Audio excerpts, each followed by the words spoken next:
শান্তি 6/1/2025 প্রাতঃমূলি ওম শান্তি। বাপদাদা মধুবন। বাবা বলেছে, মিঠে বাচ্চে, তোমাদের এক একটা বল মানে এক একটা কথা খুব মিষ্টি মিঠা ফার্স্ট ক্লাস হওয়া উচিত। যেরকম বাবা দুঃখ হর্তা সুখ কর্তা, সেরকম বাবার সমান সবাইকে সুখ দাও। তার জন্য কি করতে হবে? আমাদের এক একটা বল এক একটা বাণী খুব মিষ্টি ফার্স্ট ক্লাস হওয়া উচিত। প্রশ্ন, লৌকিক মিত্র সম্বন্ধীদের জ্ঞান দেওয়ার যুক্তি কি? তো লৌকিক মিত্র সম্বন্ধীদের আমরা কিভাবে জ্ঞান দিতে পারি? উত্তর, যে কোনো মিত্র সম্বন্ধী আদি হোক, তার সাথে খুব নম্রতা সহকারে প্রেম ভাবে হেসে বাত করনি চাহিয়ে, কথা বলতে হবে। ভালোবেসে নম্রতায় প্রেম ভাব মুস্কুরাতে হুয়ে বাত করনি চাহিয়ে। বোঝানো উচিত যে এটা সেই মহাভারত লড়াই। বাবা রুদ্র জ্ঞানযজ্ঞ রচনা করেছে।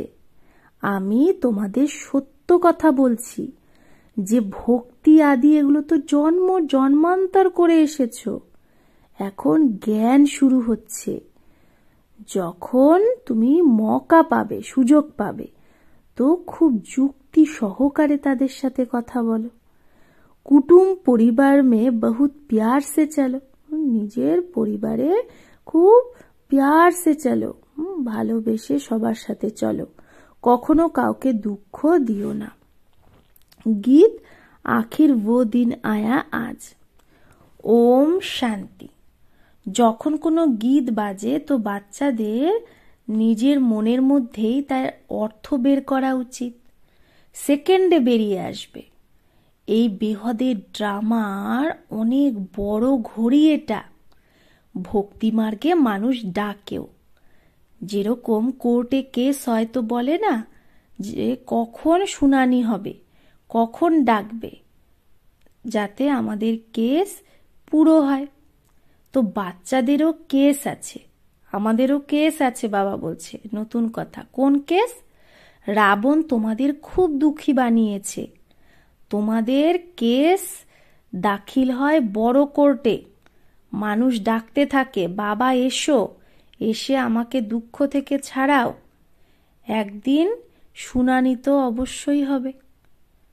তা বাবা শোনেও, ড্রামা অনুসারে আসেও একদম অ্যাকিউরেট টাইমে। আর সেই টাইমের 1 সেকেন্ডও এদিক ওদিক হয় না, 19-20 হয় না।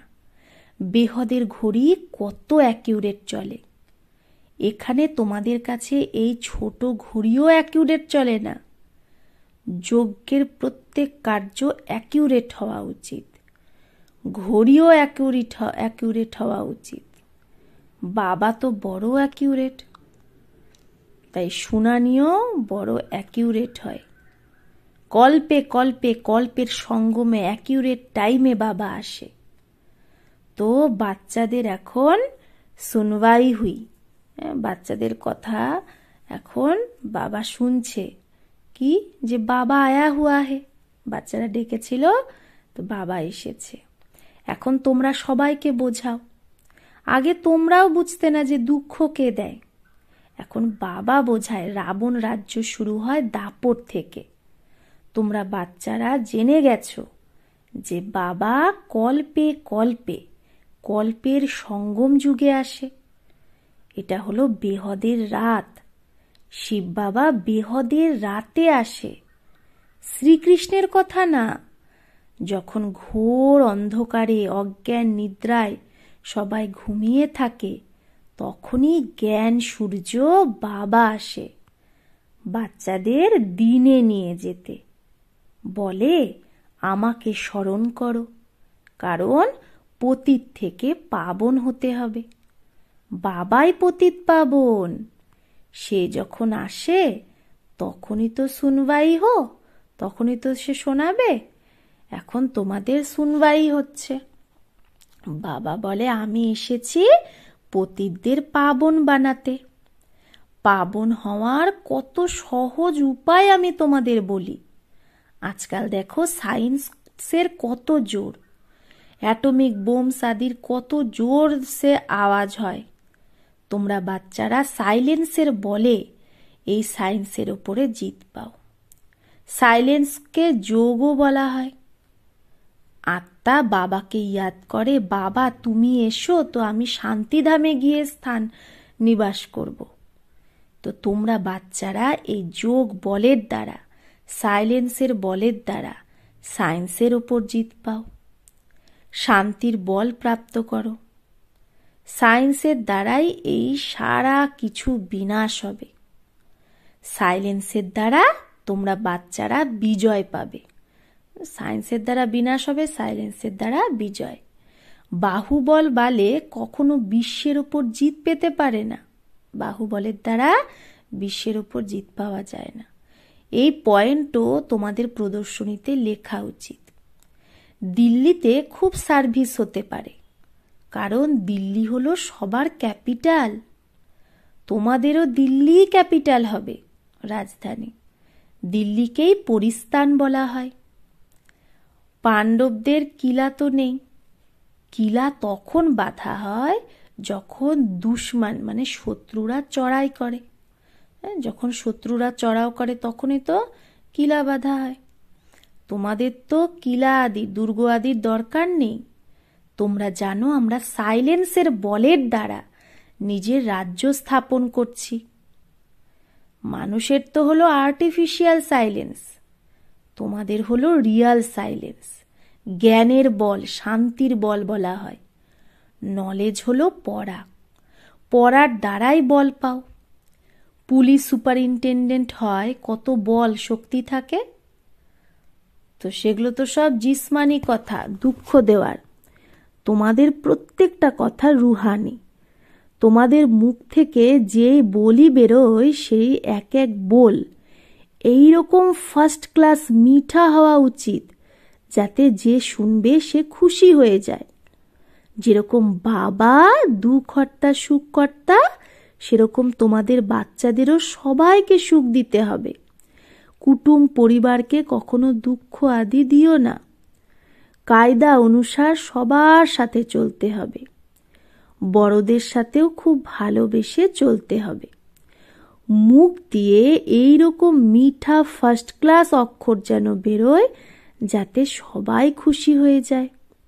বলো শিব বাবা বলে মন মনা ভব। উঁচু থেকে উঁচু আমি, আমাকে ইয়াদ করলে তোমার বিকর্ম বিনাশ হবে। খুব ভালোবেসে সবার সাথে কথা বলা উচিত। ভাবো কোনো বড় ভাই, তাহলে তাকে বলো দাদাজি শিব বাবা বলছে আমাকে স্মরণ করো। শিব বাবা যাকে রুদ্র বলা হয় সেই জ্ঞানযজ্ঞ রচনা করে। শ্রীকৃষ্ণ জ্ঞানযজ্ঞ অক্ষর কখনো শুনবে না, রুদ্র জ্ঞানযজ্ঞ বলে। তো রুদ্র শিব বাবা এই যজ্ঞ রচনা করেছে। রাজত্ব প্রাপ্ত করার জন্য জ্ঞান আর যোগ শেখাচ্ছে। বাবা বলে ভগবানুবাচ মামেকম ইয়াদ করো, কারণ এখন সবার অন্তিম ঘড়ি, বানপ্রস্থ অবস্থা, সবাইকে ফেরত যেতে হবে। মরার সময় মানুষ বলে না ঈশ্বরকে স্মরণ করো, আর এখানে ঈশ্বর নিজে বলছে মৃত্যু সামনে দাঁড়িয়ে আছে, এর থেকে কেউ বাঁচতে পারবে না। অন্তেই বাবা এসে বলে যে বাচ্চা আমাকে স্মরণ করো, তাহলে তোমার পাপ ভস্ম হবে। একেই ইয়াদের অগ্নি বলা হয়। বাবা গ্যারেন্টি করে যে এর দ্বারাই তোমাদের পাপ দগ্ধ হবে। বিকর্ম বিনাশ হওয়ার বা পাবন হওয়ার আর কোনো উপায় নেই। পাপের বোঝা মাথায় চড়তে চড়তে, খাত পড়তে পড়তে সোনা 9 ক্যারেটের হয়ে গেছে। 9 ক্যারেটের পরে একদম মুলাম্মা বলা হয়। এখন আবার 24 ক্যারেট কি করে হবে? আত্মা কি করে পিওর হবে? তো পিওর আত্মা জেভার জুয়েলারিও কি পাবে? পিওরই পাবে। তার মানে পিওর আত্মা শরীরও কিরকম পাবে? পিওরই পাবে। কোনো মিত্র সম্বন্ধী যদি থাকে তো তার সাথে খুব নম্রতা সহকারে প্রেম ভাবে মুস্কুরাতে হয়ে কথা বলা উচিত, বোঝানো উচিত এটা তো সেই মহাভারত লড়াই, এইটা রুদ্র জ্ঞান যজ্ঞ, বাবার দ্বারা আমরা সৃষ্টির আদি মধ্য অন্তের নলেজ পাচ্ছি, আর কোথাও এই নলেজ পাবে না। আমি তোমাদের সত্য বলছি, এই ভক্তি আদি তো জন্ম জন্মান্তর করেছ, এখন জ্ঞান শুরু হচ্ছে। ভক্তি হলো রাত আর জ্ঞান হলো দিন, সত্যযুগে ভক্তি হয় না। এইরকম যুক্তি সহকারে কথা বলা উচিত। যখনই সুযোগ পাবে, যখনই তীর মারতে হবে, তো সময় আর সুযোগ দেখা হয়। জ্ঞান দেওয়ারও যুক্তি খুব ভালো চাই, জ্ঞান দেওয়ারও বড় যুক্তি চাই। বাবার যুক্তি তো সবার জন্য বলতে থাকে। পবিত্রতা তো খুব ভালো। এই লক্ষ্মীনারায়ণ আমাদের বড় পূজ্য না, পূজ্য পাবন, তারাই আবার পূজারি পতিত হয়ে যায়। পাবনের বসে পূজা কে করে? পতিত। এটা তো তো शोभता नहीं। कई तो पतित से दूर भागते हैं, কেউ তো পতিত থেকে দূরে ভাগে। যে পাবনের, বাবা বলছে পাবনের পূজা কে করছে? পতিত। এটা শোভা পায় না। কেউ তো পতিত থেকে দূরে ভাগে। বল্লভাচারী কখনো পা ছুতে দেয় না, ভাবে এরা তো ছিছি মানুষ। মন্দিরেও সদা ব্রাহ্মণদেরই মূর্তি ছোঁয়ার জন্য অ্যালাউ করে।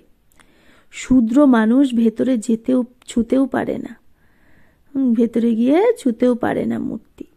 সেখানে ব্রাহ্মণরাই তাদের স্নান আদি করায়, আর কাউকে যেতে দেয় না। তো পার্থক্য তো হয় না। এখন সেটা তো হলো কুক বংশাবলী ব্রাহ্মণ, আর তোমরা হলে মুক বংশাবলী ব্রাহ্মণ সত্যিকারের। তোমরা ওই ব্রাহ্মণদের ভালোভাবে বোঝাতে পারো যে ব্রাহ্মণ দুই প্রকারের হয়। এক তো প্রজাপিতা ব্রহ্মার মুক বংশাবলী, আর এক হলো কুক বংশাবলী। ব্রহ্মার মুক বংশাবলী ব্রাহ্মণ হলো উঁচু থেকে উঁচু চটি। যজ্ঞ রচনা করে তাও ব্রাহ্মণদেরই ফিক্স করা হয় যজ্ঞে। এটা আবার জ্ঞান যজ্ঞ। ব্রাহ্মণরা জ্ঞান পায়, যারা আবার দেবতা হয়। বর্ণ বোঝানো হয়। যে সার্ভিসেবল বাচ্চা হবে তার সদা সার্ভিসের শখ থাকবে। কোথাও প্রদর্শনী হলে ঝট করে সার্ভিসে দৌড়াবে যে আমি গিয়ে এরকম পয়েন্ট বোঝাবো। প্রদর্শনীতে তো প্রজা হওয়ার বিহঙ্গ মার্গ, আপেহি ঢেরকে ঢের প্রজা চলে আসে। তো বোঝানোর জন্য ভালো বাচ্চা হওয়া চাই। যদি কেউ পুরো না বোঝাতে না পারে, তাহলে বলবে বিকেদের কাছে এটাই জ্ঞান, বোঝাতেই পারে না, তো ডিসসার্ভিস হয়ে যায়। প্রদর্শনীতে তো এমন চুস্ত হওয়া উচিত যে বোঝাবে সে গাইডকে দেখতেই যেন থাকে। কোনো বড় ব্যক্তি হলে তাকে বোঝানোর জন্য তো এরকম ভালো বিকেকে দেওয়া উচিত। যে কম বোঝাতে পারে তাকে সরিয়ে দেওয়া উচিত। সুপারভাইজ করার জন্য একজন ভালো বিকে হওয়া উচিত, যে কে ভালো বোঝাচ্ছে। তোমাদের তো মহাত্মাদেরও ডাকা উচিত। তোমরা শুধু বলো যে বাবা এরকম বলে, যে সে হলো উঁচু থেকে উঁচু ভগবান, সেই রচয়িতা বাবা, বাকি সবাই হলো তার রচনা। বর্ষা বাবার থেকে পাওয়া যায়। ভাই ভাইকে কি বর্ষা দেবে? কোনো সুখধামের বর্ষা কোনো ভাই দিতে পারে না। বর্ষা দেয়ই বাবা। সবার সদ্গতি করে এক বাবাই, তাকে ইয়াদ করতে হবে। বাবা নিজে এসে গোল্ডেন এজ বানায়, ব্রহ্মা তন্দ্বারা স্বর্গ স্থাপন করে, শিব জয়ন্তী মানায়ও, কিন্তু সে কি করে এগুলো সব মানুষ ভুলে গেছে। শিব বাবাই এসে রাজযোগ শিখিয়ে বর্ষা দেয়। 5000 বছর আগে ভারত স্বর্গ ছিল। এখানে লাখ লাখ বছরের কোনো ব্যাপারই নেই। তিথি তারিখ সব আছে, এগুলোকে কেউ খণ্ডন করতে পারে না। নতুন দুনিয়া আর পুরানো দুনিয়া আধা আধা হওয়া উচিত। তারা মানুষ সত্যযুগের আয়ু কি বলে দেয়, লাখ লাখ বছর, তো কোনো হিসাব হতে পারে না। স্বস্তিকাতেও পুরো 4 ভাগ, 1250 বছর প্রত্যেক যুগে বাটা হয়, প্রত্যেক যুগ 1250 বছর হিসাব করা হয় না। তো মানুষ তো হিসাব কিছুই জানে না, তাই কড়ি তুল্য বলা হয়। এখন বাবা আমাদের হিরে তুল্য বানাচ্ছে। সবাই পতিত, ভগবানকে ইয়াদ করে, তাদের ভগবান এসে জ্ঞানের দ্বারা গুলগুল বানায়, তোমাদের বাচ্চাদের জ্ঞান রত্ন দিয়ে সাজাতে থাকে। তারপরে দেখো তোমরা কি থেকে কি হয়ে যাও। তোমাদের এম অবজেক্ট কি? ভারত কত সিদ্ধার ছিল সব ভুলে গেছে। মুসলমান আদিরাও কত সোমনাথ মন্দির থেকে লুট করে মসজিদ আদিতে হীরা আদি গিয়ে লাগিয়েছে। এখন উনকি তো কোই ভ্যালু ভি কর নেই सकते, এখন ওগুলো তো কোনো ভ্যালুও কেউ করতে পারবে না। এত বড় বড় মণি রাজাদের মুকুটেই থাকতো, কোনো মণি কোটির, কোনো মণি 5 কোটির। আজকাল তো সব ইমিটেশন বেরিয়ে গেছে। এই দুনিয়াতে সব আর্টিফিশিয়াল, পায় পয়সার সুখ, বাকি হলো দুঃখ। তাই সন্ন্যাসীরাও বলে কাক বিষ্টা সমান সুখ। তাই তারা ঘর বাড়ি ছাড়ে, তারা ভাবে যে এই দুনিয়া কাক বিষ্টা সমান সুখ সংসারে, তাই ঘর বাড়ি ছেড়ে দেয়। কিন্তু এখন সেই সন্ন্যাসীরাও তো তমপ্রধান হয়ে গেছে, শহরের মধ্যে চলে আসে। কিন্তু এখন কাকে শোনাবে? রাজা রানী তো নেই, কেউ মানবেও না, বলবে সবার নিজের নিজের মত, যে যা চায় সেইটাই করে।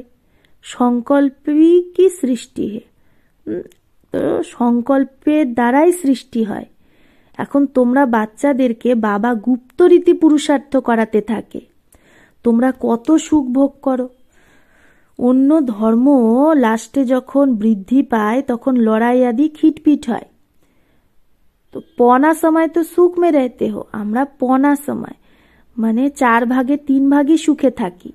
তাই বাবা বলে তোমাদের দেবী দেবতা ধর্ম খুব সুখ দেনেওয়ালা, আমি তোমাদের বিশ্বের মালিক বানাই। আর অন্য ধর্মস্থাপক কেউ রাজাই স্থাপন করে না, অন্যান্য ধর্মস্থাপকরা ধর্ম স্থাপন করে, রাজত্ব স্থাপন করে না, তারা সদ্গতি করে না, তারা শুধু নিজের নিজের টাইমে আসে ধর্ম স্থাপন করতে। তাও যখন অন্তে তারাও তমপ্রধান হয়ে যায় লাস্টে, তখন বাবাকে আসতে হয় শতপ্রধান বানাতে। তোমাদের কাছে সैकड़ों মানুষ আতে, অনেক মানুষ আসে, কিন্তু কিচ্ছু বোঝে না। বাবাকে লেখে, বাবা বাচ্চারা লেখে, বাবা অমুকে খুব ভালো বুঝছে, খুব ভালো। বাবা বলে কিচ্ছু বোঝেনি। যদি বুঝে যায় যে বাবা এসেছে বিশ্বের মালিক বানাচ্ছে, ব্যাস সেই সময়ই মস্তি চড়ে যাবে তার, ঝট করে টিকিট নিয়ে ভাগবে। কিন্তু ব্রাহ্মণীর চিঠি তো অবশ্যই নিতে হবে বাবার সাথে মেলার জন্য। বাবাকে যে চিনে যাবে সে বাবার সাথে মেলা ছাড়া থাকতেই পারবে না, একদম নেশা চড়ে যাবে। যার নেশা চড়ে থাকবে তার ভেতরে খুব খুশি থাকবে, তার বুদ্ধি মিত্র সম্বন্ধীতে ভটকাবে না। কিন্তু অনেকেরই ভটকায়। গৃহস্থ ব্যবহারে থেকে কমল ফুল সমান পবিত্র হতে হবে আর বাবার ইয়াদে থাকতে হবে। এটা খুব সহজ। যতটা পারো বাবাকে ইয়াদ করতে থাকো। যেরকম অফিস থেকে ছুটি নেয় সেরকম ধান্দা থেকেও ছুটি নিয়ে 1-2 দিন ইয়াদের যাত্রায় বসে যাও। ঘড়ি ঘড়ি ইয়াদে বসার জন্য সারা দিন ব্রত রাখো বাবাকে ইয়াদ করার। ঘড়ি ঘড়ি ইয়াদে বসার জন্য আচ্ছা সারা দিন ব্রত রাখলেতা একটা ব্রত নাও, পণ করো বাবাকে ইয়াদ করার। তাহলে কত জমা হয়ে যাবে, বিকর্মও বিনাশ হবে। বাবার ইয়াদেই তো শতপ্রধান হতে হবে। সারা দিন পুরো যোগ তো কারোরই লাগতে পারে না। মায়া তো অবশ্যই বিঘ্ন সৃষ্টি করে, তাও পুরুষার্থ করতে করতে বিজয় পেয়ে যাবে। ব্যাস আজকে সারা দিন বাগানে বসে বাবাকে ইয়াদ করব, খাওয়ার সময়ও ব্যাস ইয়াদে বসে যাব। এটাই তো হলো মেহনত। আমাদের পাবন অবশ্যই হতে হবে, মেহনত করতে হবে, আবার অন্যকেও রাস্তা বলতে হবে। ব্যাচ তো খুব ভালো জিনিস, রাস্তায় আপোষে কথা বলতে থাকবে তো অনেকে এসে শুনবে। বাবা বলে আমাকে স্মরণ করো, ব্যাস মেসেজ পেয়ে গেলে তো আমি রেসপন্সিবিলিটি সে ছুট গে। বাবা বলছে তুমি মেসেজ দিয়ে দাও যে বাবা বলেছে তাকে স্মরণ করতে, ব্যাস মেসেজ পেয়ে গেলে কি হবে, এই দায়িত্ব থেকে মুক্ত হলাম যে সে বলতে পারবে না যে আমি বাবার পরিচয় পাইনি। अच्छा, मीठे मीठे सिकिलधे बच्चों प्रति माता पिता बाप दादा का याद प्यार और गुड मॉर्निंग। रूहानी बाप की रूहानी बच्चों को नमस्ते। हम रूहानी बच्चों की रूहानी माता पिता बाप दादा को याद प्यार गुड मॉर्निंग और नमस्ते नमस्ते नमस्ते। शुक्रिया बाबा, आपको लाख लाख शुक्रिया। धारणार जन्य मुख्य सार एक, ধান্দা আদি থেকে যখনই ছুটি পাবে তখন ইয়াদে থাকার ব্রত রাখতে হবে, ইয়াদে থাকার ব্রত নিতে হবে বাবার ইয়াদে। মায়ার উপর বিজয় প্রাপ্ত করতে ইয়াদের মেহনত করতে হবে। মায়ার উপর বিজয় পেতে গেলে কি করতে হবে, ইয়াদের মেহনত। 2, খুব নম্রতা আর প্রেম ভাবে মুস্কুরাতে হুয়ে মিত্র সম্বন্ধীদের সেবা করতে হবে। তাদের মধ্যে বুদ্ধিকে ভটকালে চলবে না, ভালোবেসে বাবার পরিচয় দিতে হবে। বরদান, চলতে ফিরতে ফরিস্তা স্বরূপের সাক্ষাৎকার যে করায় সেই সাক্ষাৎকার মুরাদ ভব। তো চলতে ফিরতে যে ফরিস্তা স্বরূপের সাক্ষাৎকার করায় সেই সাক্ষাৎকার মুরাদ ভব। যেরকম শুরুতে চলতে ফিরতে ব্রহ্মা গুম হয়ে শ্রীকৃষ্ণকে দেখা যেত, শুরুতে ব্রহ্মা বাবার মধ্যে শ্রীকৃষ্ণ দেখতে পেত সবাই, সেই সাক্ষাৎকারই সব কুছ ছুড়া দিয়া, ওই সাক্ষাৎকারে সবাই সবকিছু ছেড়ে দিয়েছিল। এই রকম সাক্ষাৎকার দ্বারা এখনো সেবা যেন হয়। যখন সাক্ষাৎকারের দ্বারা প্রাপ্তি হবে তো সেটা হওয়া ছাড়া আর থাকতে পারবে না। তাই চলতে ফিরতে ফরিস্তা স্বরূপের সাক্ষাৎকার করাও। ভাষণওয়ালে অনেক আছে, কিন্তু তুমি ভাষণা দাও, ভাষণা দেনেওয়ালা বানো, তবেই বুঝবে যে এরা তো আল্লাহ। স্লোগান, সদা রুহানি আনন্দের অনুভব করতে থাকো, তাহলে কখনো মন খারাপ হবে না। সদা রুহানি মজের অনুভব করলে কখনো মন ঝেঙ্গে নেই, মানে মন খারাপ হবে না, দিল শিকস্ত হবে না। নিজের শক্তিশালী মনসা দ্বারা সকাশ দেওয়ার সেবা করো। এখন নিজের দিলে শুভ ভাবনা অন্য আত্মার পর্যন্ত পৌঁছাও। সাইলেন্সের শক্তিকে প্রত্যক্ষ করো। প্রত্যেক ব্রাহ্মণ বাচ্চার মধ্যে এই সাইলেন্সের শক্তি আছে। শুধু এই শক্তিকে মন থেকে, তন থেকে ইমার্জ করো। 1 সেকেন্ডে মনের সংকল্পকে একাগ্র করে নাও, তো বায়ুমণ্ডলে সাইলেন্সের শক্তির প্রকম্পন অটোমেটিক ছড়াতে থাকবে।